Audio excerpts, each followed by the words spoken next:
Ok les gars, trade recap du 30. Aujourd'hui j'ai pris un très très bon trade.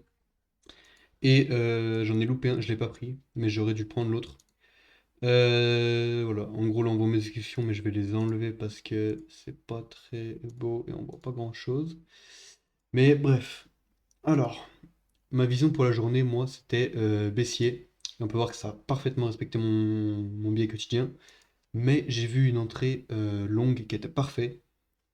Et du coup j'ai pris le trade. Donc, je sais que comment j'ai pris le trade et pourquoi je l'ai pris.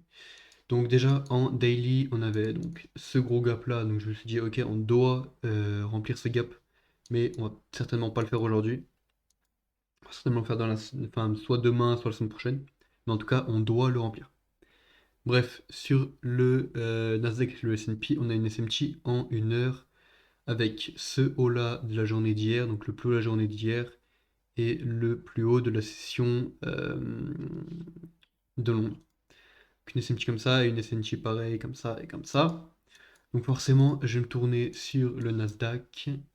On va se mettre en 5 minutes. Il y avait une autre SMT, mais on va pas la noter parce que elle sert plus à rien. Par contre, ici, il y avait une SMT. Donc de ce lot-là à ce lot-là. Ouais, voilà. Donc, de ce lot-là à ce lot-là sur le Nasdaq. Et du coup, wesh, de ce lot-là à ce lot-là sur le S&P. Donc forcément, j'ai regardé le Nasdaq pour prendre une position. Du coup, de base, moi, je voulais être baissier, mais je vous mens pas, le prix, enfin l'order flow, vraiment, il était vraiment très très haussier. Il était encore plus haussier sur l'IS, mais j'ai préféré prendre un, un trade sur le Nasdaq. Tout simplement parce qu'on était déjà plus bas et que mon TP final, en gros, j'ai laissé un contrat. Enfin, attends, je vais vous expliquer. En gros, je suis rentré, on avait la break en structure à la baisse juste là, mais on est remonté, on a inversé ce fair value gap qui était juste ici, là, en gros, ce fair value gap juste là. On en a créé un juste là, je me suis dit, ok, on inverse le fair value gap. Donc en gros, c'est fait comme si on avait break la structure.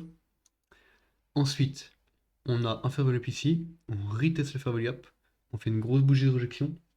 Je me dis, j'attends une deuxième bougie de rejection, mais en soi, j'aurais dû rentrer direct comme ça. Et j'aurais eu encore un meilleur trade. Et en plus, ça m'aurait fait un pour un alors que là, je suis rentré genre par là, et ça m'a fait un 70 de R pour mon premier TP.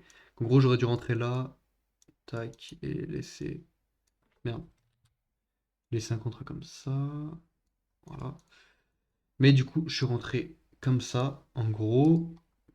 Là, on a une vraie structure, donc le prix, boom, il me TP. Je fais 50 balles sur pour mes TP. Et après, je crois que j'ai fait 220 balles sur l'autre. On va voir. Ouais, c'est ça, 220 balles, 54 et 3 euros. Ça, c'est le break-even.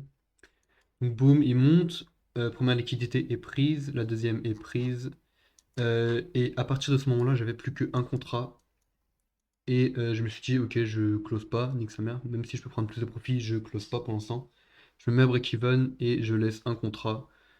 Ça coûte rien, voilà. Et au moins, si ça monte jusque-là, je fais environ genre 400 de plus. Et de toute façon, ça coûte rien. Donc boum, j'ai laissé un contrat et au final, je me suis fait break-even juste là. Et en gros, sur ce trade-là, j'aurais dû voir que boum, on sweep la liquidité. Et en fait, ça, je vois pas, j'ai pas tilté sur le coup. Mais boum, on sweep la liquidité. On fait, wesh, ça va pas se prendre. On fait un favorable juste là. On fait une bougie de rejection. Et boum, entrée parfaite. Tac, je vise mes targets quotidiens, donc le bas de la session de Londres et le bas de la session asiatique. Et boum, j'aurais pris un 6RR. Ça aurait été un très très très beau trade. Mais bon, malheureusement, je ne l'ai pas pris. J'aurais dû être plus concentré. En vrai, j'ai voulu reprendre un trade par là-dedans. Mais je vous en bats, je ne l'ai pas pris. Parce que je me suis dit, ok, j'ai fait 280 aujourd'hui. J'ai pas envie de perdre alors qu'on est vraiment proche de retourner à break-even. Il y aura plein d'autres occasions. Le pré-section était vraiment très bien aujourd'hui. Et en vrai, le seul truc sur ce trade-là qui était pas forcément bien, c'est que j'ai pas misé assez. J'ai misé. On va regarder, je crois que j'ai misé 3 contrats, il me semble. Je sais plus. Non, j'ai misé 4 contrats alors que j'aurais dû en miser 5. Tout simplement parce que... Non, j'aurais dû même en miser 6 tout simplement parce que j'avais 136, 136 pips de stop loss. Et en gros, avec 6 ça m'aurait risqué environ ouais, quasiment 500. Alors que là, j'ai risqué 250, je crois, un truc comme ça. Un peu moins, voici à peu près 250, je crois, un truc comme ça. Donc voilà, en gros, j'aurais dû risquer un peu plus. Tout bonnement parce que le price action était très très bien et quand il y a un très bon price action, je peux risquer plus, je peux risquer 1%. Et quand il y a un mauvais price action, je risque que 0,5%.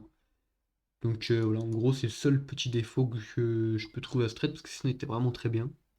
Et après, boum, ce trade là, bon, il est vraiment parfait, l'autre trade que j'ai pas pris. Mais au moins, je sais que bon, voilà, mon biais quotidien était parfait. Vraiment, il y a rien à redire. C'est En fait, ma vision, en ce moment, mes visions, elles sont parfaites, genre vraiment parfaites. Tout respecte absolument tout ce que je dis. Et en plus, je prends des bons trades comme ça. Je prends des petits trades comme ça, qui sont les liquidités. Franchement, c'est parfait. Après, voilà, je suis rentré à 45 alors qu'en vrai, j'aurais dû attendre la macro pour pouvoir rentrer. Mais bon, je l'ai pas fait. En vrai, ça, c'est... Avant, je rentrais vraiment que pendant la macro. Maintenant, je peux rentrer avant la macro. La macro, pour ceux qui savent pas ce que c'est, en gros, c'est entre 15h50 et 16h10. C'est là où le prix, là où le marché va le plus bouger. Et d'ailleurs, on peut le voir en tac. Jusqu'à 16h10, en gros, c'est là où il y a le plus de volume, quoi. Et en gros, là, si j'aurais attendu 15h50, du coup, j'aurais pris ce trade. En vrai, il aurait été mieux que l'autre. Mais bon, c'est comme ça. Et voilà, les frères, c'était le trade recap d'aujourd'hui. Demain, il y en aura certainement un si je prends un trade. D'ailleurs, attendez, je vais juste regarder les news pour demain. Aujourd'hui, d'ailleurs, on avait Pending Home Sales et ça, Unemployment, je sais pas quoi là. Mais bon, ça n'a pas fait grand-chose. Merde. Et du coup, demain, on a des vieux mecs qui parlent. Et ouais, en gros, on n'a rien. En gros, demain, je peux trader très bien. Je pense qu'il y aura un peu de volatilité, c'est carré. Et voilà, les frères. À demain.